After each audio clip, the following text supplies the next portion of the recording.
জিনিসপত্রের দাম লাগাম ছাড়া হয়ে গেছে, শাকসবজির দাম লাগাম ছাড়া। প্রফেসর ইউনূসের সরকারের কোনো হোল নাই, মানুষের দুঃখ তাদের চোখে পড়ে না। মানুষ চাইতেছে জিনিসপত্রের দাম কমুক, চারিদিকে হাহাকার। সরকার বাজার ইন্সপেকশন করে, এতে করে দাম কমে। ওদের কোনো আইডিয়াই নাই জিনিসপত্রের দাম বাড়ে কিভাবে। আজকে আলাপ কিভাবে সবজির দাম নাগালের মধ্যে আনে, এটাও বলে একটা রাজনৈতিক ইস্যু।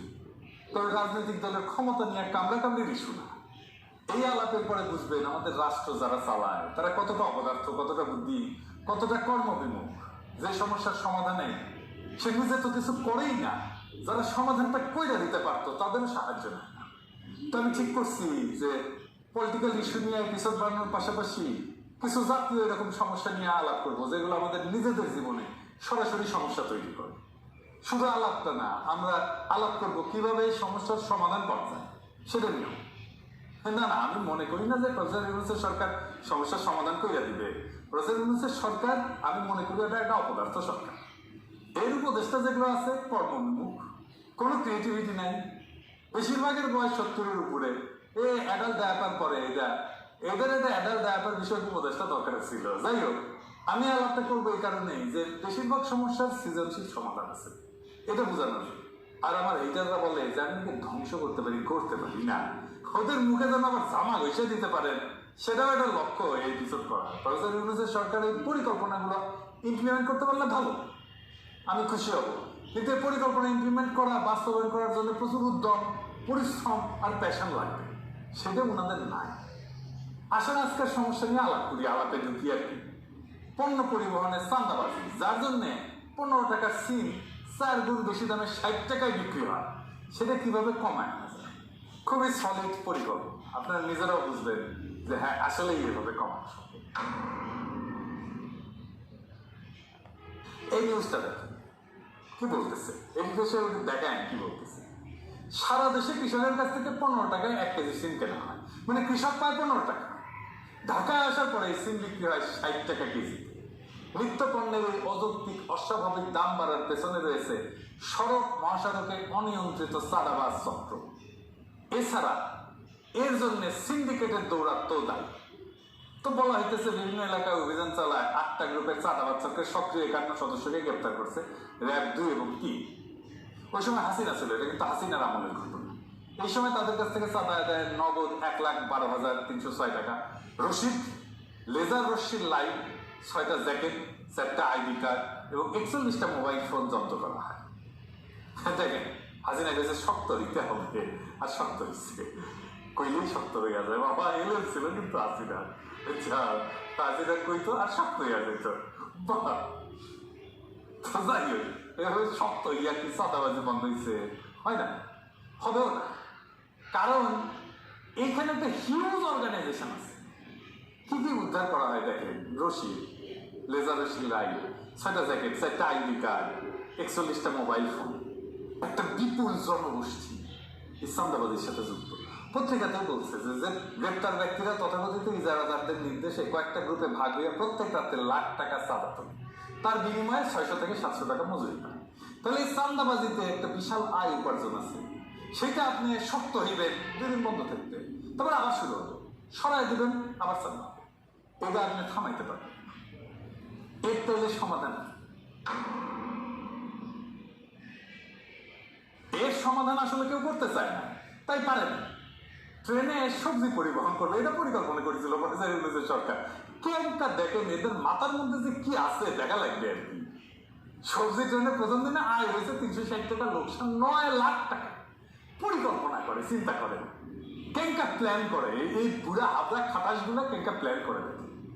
আগে আসেন দেখি, এই যে উত্তরবঙ্গে 15 টাকার সিম ঢাকায় কত দামে বিক্রি হওয়াটা ন্যায্য ছিল। উত্তরবঙ্গের একটা গ্রামে যদি সিমের দাম প্রত্যেক কেজি 15 টাকা হয়, তাইলে ঢাকায় তার কাছে ন্যায্য মূল্যে বিক্রি করতে চাইলে কি কি খরচ বিবেচনা করতে। আমি খরচা বলে নিয়েছি সরকারের ট্রেনের সবজি সরবরাহের খরচা দিকে। পরিবহন খরচ, প্রত্যেক কেজি সবজি পরিবহনে 1 টাকা 30 পয়সা। তবে মাঠ থেকে স্টেশন এবং স্টেশন থেকে বাজার পর্যন্ত অতিরিক্ত পরিবহন খরচ এবং কুলি খরচ সব পরিবহন ব্যয় প্রত্যেক কেজি 3 টাকা হতে পারে। 2 নাম্বার সংরক্ষণ প্যাকেজিং খরচ।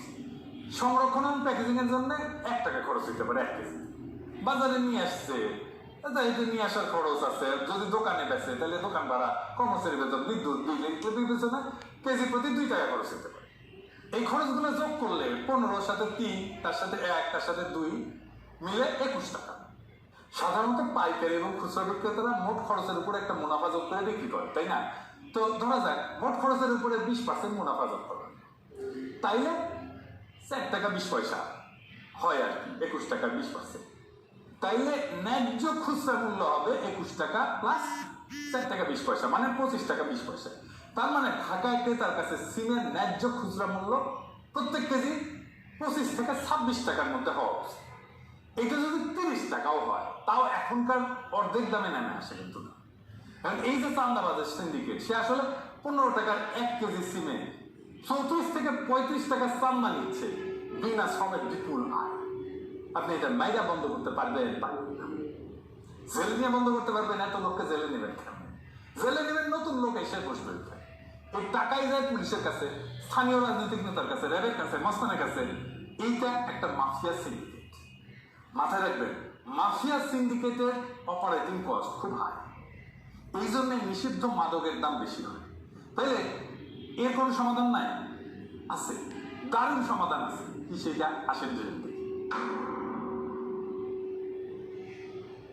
আপনি হিউজ চাঁদা তোলা অর্গানাইজেশন ওন করেন সরকারি ভাবে, এটা একটা রেগুলেশনের মধ্যে নিয়ে আসে।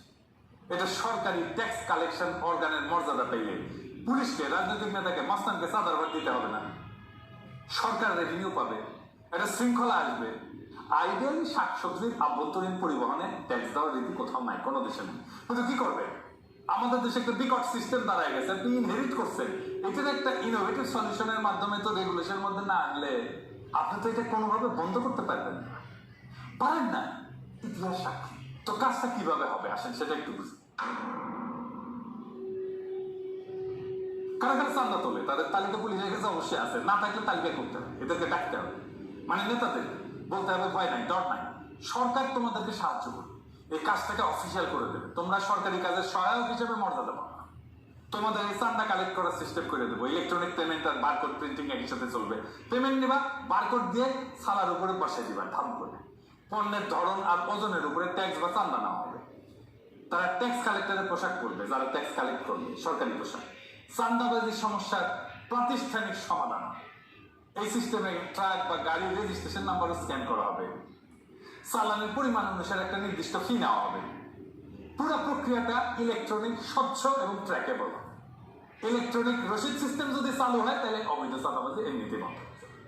প্রাথমিকভাবে কয়েকটা গুরুত্বপূর্ণ রুটে, যেমন ধরেন উত্তরবঙ্গ থেকে ঢাকা বা চট্টগ্রাম, এই মডেল চালু করা যেতে পারে। পণ্য পরিবহনে কিউআর কোড বা বারকোড যুক্ত ট্যাক্স রসিদ ব্যবহার বাধ্যতামূলক করতে হবে সরকারি ডেটা সিস্টেমে। তাহলে প্রত্যেকটা পরিবহন এবং পণ্যের হিসাব স্বয়ংক্রিয়ভাবে অন্তর্ভুক্ত হয়ে যাবে। এই ডেটা ব্যবহার করে পণ্য সরবরাহের মানচিত্র তৈরি করা যাবে, যা বাজারের পর্যবেক্ষণ এবং পরিকল্পনায় সহায়ক হবে।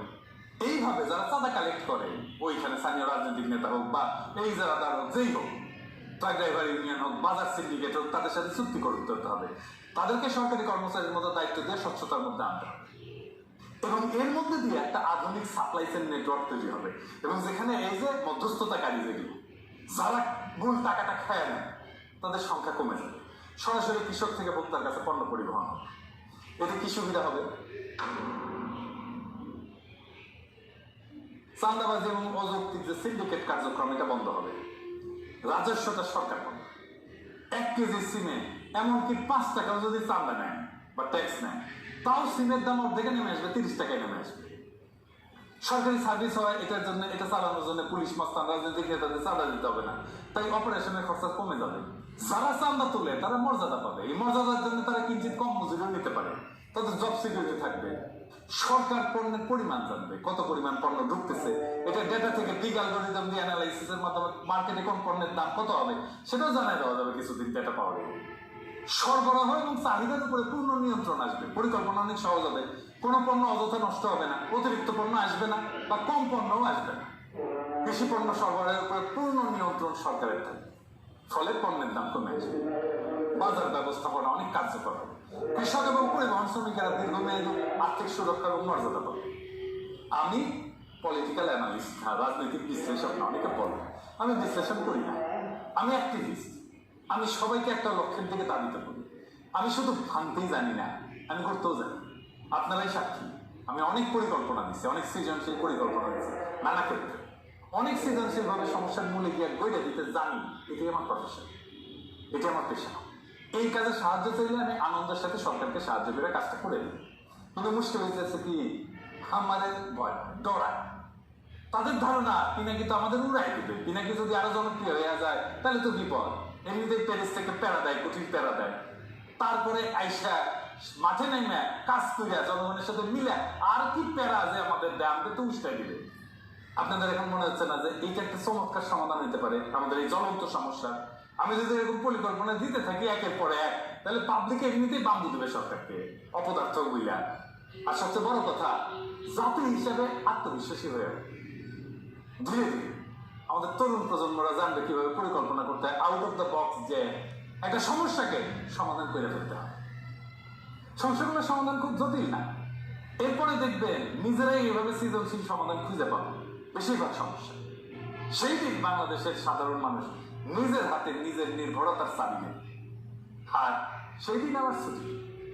সেদিন এই যে কোলাহল করি সারাদিন মান, কারো ধ্যান ভাঙিব না, নিশ্চল নিশ্চুপ আপনার মনে পুরিব একাকি গন্ধবিদুরধ। আপনাদের সুখের সংসারে গ্যাঞ্জাম বাড়াইতে আসবো না। আমার নাম দিছে বিএনপির লোকেরা, আমি নাকি গ্যাঞ্জাম ভট্টাচার্য, আমি খালি গ্যাঞ্জাম। তবে আমি বাংলা এলিটদের কাছে মূর্তিমান আপদ হিসেবে বিবেচিত হইলেও বাংলাদেশের সাধারণ মানুষ আমার কথা মনে রাখবে অনেকদিন।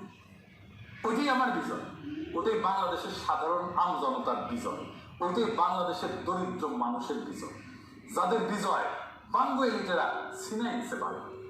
ওরা একদিন ঠিকই নিজের বিজয়কে নিজেই রক্ষা করতে পারবে। সেই দিন আমাদের মুক্তি। ইনকিলাব জিন্দাবাদ।